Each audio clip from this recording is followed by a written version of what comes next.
Programa patrocinado por Bodegas Marqués de Cáceres. De la cepa a la copa.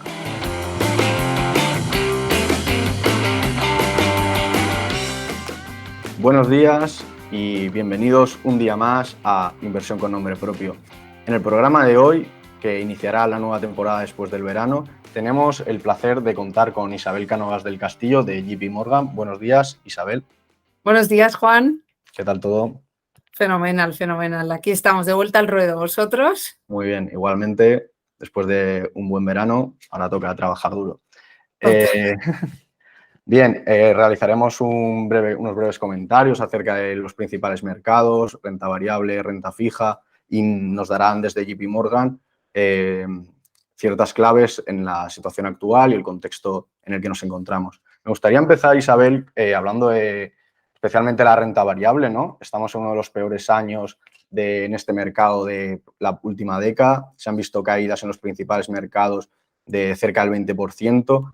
Me gustaría preguntarte si crees que ya hemos tocado suelo de mercado o quizás aún podamos esperar nuevas caídas y todavía no sea el momento de construir una cartera de largo plazo. ¿Qué opinas? Bueno, la realidad, como has dicho, es que estamos viviendo un año muy complicado. Pero hay que recordar que no es la primera vez que lo vivimos ni que hayamos visto caídas similares. Por supuesto, cada caída / crisis es única, pero hay que recordar cómo, por ejemplo, en COVID pensábamos que no había manera de remontar estando el mundo entero paralizado, ni que antes de 2008 habíamos visto nunca caer a grandes bancos tal como Lehman Brothers o como nunca habíamos visto una depresión tal y como la del 29 y a más. De cara a lo que podamos esperar, no sabemos cuál es el suelo y cuál es el techo. Pero lo que está claro es que siempre hay oportunidades y, por supuesto, siempre es un buen momento para construir una cartera a largo plazo. Claramente, lo que vemos ahora mismo es un escenario de incertidumbre por diferentes motivos. Uno, las revisiones del crecimiento a la baja con diferencias regionales. Vemos cómo Estados Unidos parece ser que capeará mejor la tormenta. Europa parece que va a sufrir más y en China, si bien veíamos que si se relajaban las medidas de COVID iban a poder tirar del crecimiento para esta segunda mitad de 2022, la realidad que estamos viendo es que el rebote no está ocurriendo con el nuevo cierre de ciudades. A esto se le suma la incógnita de recesión. Por otro lado, la inflación y el papelón y las medidas que tienen que tomar los bancos centrales, que han dejado muy claro que ahora mismo su principal objetivo es controlar estos niveles de inflación tan desfasados que estamos viviendo. Por otro lado también, por último, los resultados empresariales, el ver qué va a pasar y sobre todo que si van a mal, el mercado no lo ha descontado todavía y los analistas tendrán que ajustar esas expectativas de beneficios. Entonces, dicho esto, hay que ser perseverantes y conscientes en la convicción de construir una cartera a largo plazo siempre, estemos en la caída en la que estemos y recordar que siempre hay volatilidad, aunque esté siendo un año especialmente complicado. Gracias, Isabel. Cierto lo que comentabas acerca de una posible divergencia, ¿no?, entre Estados Unidos y Europa que van a distintas velocidades. También, al hilo de lo que comentabas sobre la inflación, me gustaría hacer hincapié en este sentido. Sí que es cierto que está siendo los datos de inflación uno de los principales drivers de la renta variable. Sin embargo, los datos que se conocen, de hecho ayer que se conoció el dato de inflación en Estados Unidos, 8,3, sí que podemos pensar a lo mejor que ya hemos visto un pico, ¿no?, de inflación. ¿Cuál es la situación actual o qué pensáis desde JP Morgan de estos datos de inflación y cómo podría afectar que continuara el conflicto entre Rusia y Ucrania?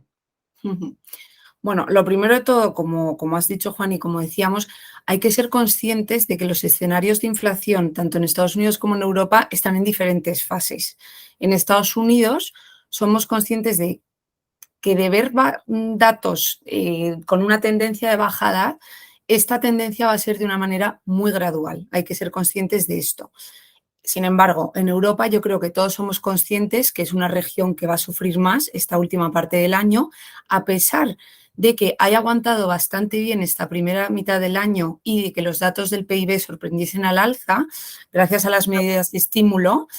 Hay que tener en cuenta pues, las dudas sobre, por ejemplo, si las reservas van a ser suficientes o no con las noticias del cierre indefinido de Nord Stream 1. Estas dudas pesan bastante en la volatilidad de la crisis energética que estamos viviendo. Entonces, por lo tanto, de cara a los próximos meses, vemos una desaceleración del crecimiento, pero siendo conscientes de estas diferencias regionales. Dicho esto, nosotros no vemos un riesgo de recesión a nivel global, pero estamos muy cautos de cara a ver cómo evolucionan todos estos factores puestos en juego. Muy bien, gracias Isabel. Si hablamos un poco ahora de política monetaria, ¿no? Los últimos datos de inflación y las ruedas de prensa de Jerome Powell indican que podría haber una subida de tipos de 75 puntos básicos, incluso ya se descuenta en parte de 100 puntos básicos para la próxima reunión. También hay que tener en cuenta que desde septiembre ya se está realizando una reducción de balance, o al menos se anunció. ¿Crees que estos hechos ya están descontados por los mercados? ¿Dónde podemos esperar el pivote de la Fed y cómo podría afectar esto? Bueno, tanto unos como otros han dejado muy claro que su objetivo principal ahora mismo es controlar la inflación, como decíamos, y que van a continuar luchando contra ella hasta que caiga a unos niveles que consideren aceptables. Por un lado, la subida de 75 puntos básicos por parte del Banco Central Europeo de la semana pasada estaba más que descontada por el mercado. Pero los bancos centrales tienen una labor muy complicada, que es la de tener que frenar el consumo sin llegar a poner a la economía en recesión. Por nuestro lado, como hemos dicho, no vemos una recesión, pero es una realidad que el crecimiento pues, está desacelerando.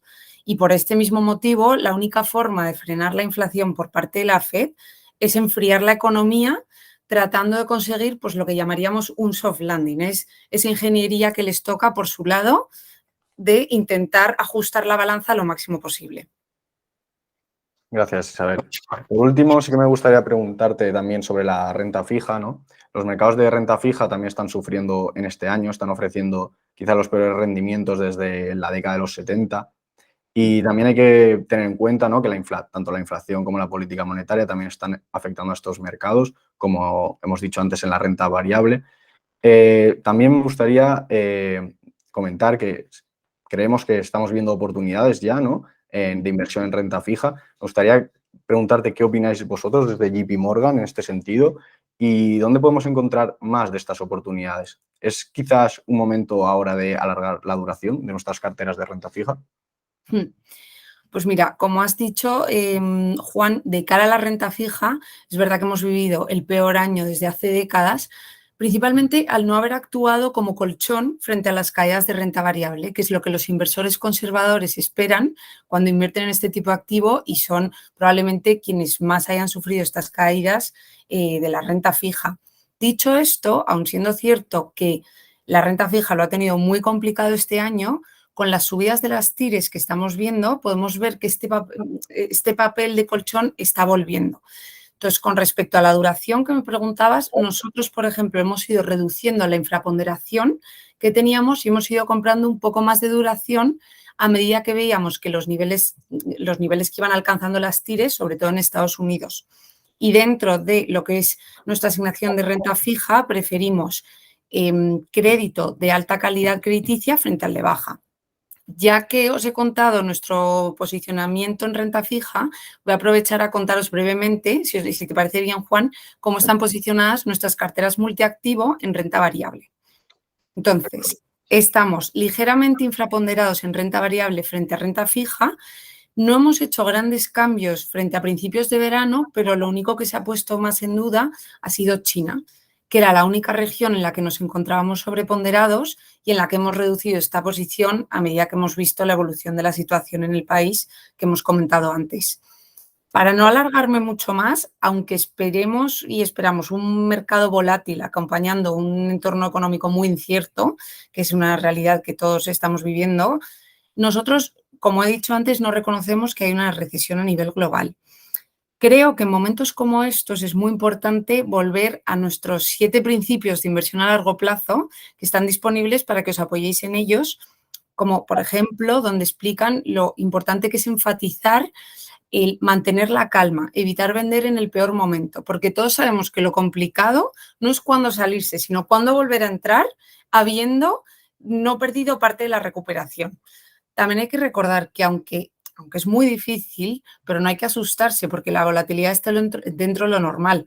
recogemos en uno de los gráficos de nuestros 7 principios de inversión a largo plazo las rentabilidades y las caídas intraanuales del MSCI europeo desde los años 80. Y lo que podemos ver en este gráfico es que, aun siendo la media de las caídas intraanuales de un 15,5%, las rentabilidades anuales acaban en positivo en 32 de los 42 años y la mayoría de ellos en doble dígito. Entonces, es cuando hay que mirarlo con perspectiva, volver a décadas vista y decir, bueno, hay que recordar esto ahora mismo en momentos como el que estamos viviendo. Y luego, para acabar, pues invertir en el momento justo, todos sabemos que es muy difícil, pero está comprobado, como decíamos, que la diversificación funciona y más a largo plazo. Por lo que hay que enfatizar, pues recordar estos mandamientos, entre comillas, sobre todo en momentos como este. Gracias, Isabel. Muy importante, como decías, estar siempre invertidos, ¿no? Para evitar perdernos quizás las mejores jornadas de la bolsa, lo cual podría reducirnos bastante la rentabilidad, algo que siempre insistimos desde aquí. Y simplemente después de este pequeño resumen y comentarios acerca de los principales mercados, darte las gracias por tu presencia aquí y que pases una buena semana. Muchas gracias a vosotros, Juan. Ya sabéis que estamos encantados y pues a capear la tormenta de la mejor manera posible entre todos. Eso es. Muchas gracias, Isabel. Cuidaros, un abrazo, hasta luego.